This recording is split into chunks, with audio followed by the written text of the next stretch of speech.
дар ҳошияи дастури супоришҳои президенти ҷумҳурии тоҷикистон баҳри анҷом додани амалҳои нек ва созанда бо иқдоми кумитаи иҷроияи ҳизби халқии демократии тоҷикистон дар ноҳияи восеъ аксияи ҳизбӣ таҳти унвони якҷоя ҳал мекунем ин навбат ба самти тозагии муҳити зист бахшида шуд. бо даъвати ҳизб зиёда аз 300 нафар сокинони ноҳия кормандони соҳаи маориф ба ҳашари умумӣ баромаданд. ҳашарчиён шафати роҳи мошингузар ва роҳҳои пиёдагарди кӯчаҳои марказии шаҳри кӯлбургро аз партовҳо хору алафҳои бегона тоза карданд. бо меҳнати ҳашарчиён дар ин рӯз партовҳо аз ин кӯчаҳо кашонида шуданд. шафати ҳар ду тарафи роҳ бехи дарахтон мулоим карда шуданд.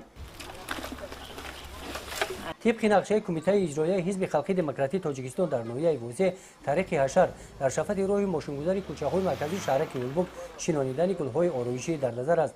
همچنین با جلب شخصان سخاوت‌پیشه حزبیان مقصد دارند که در سمت روشنی‌کنانی این کوچه‌ها سهم ارزنده خود را گذارند.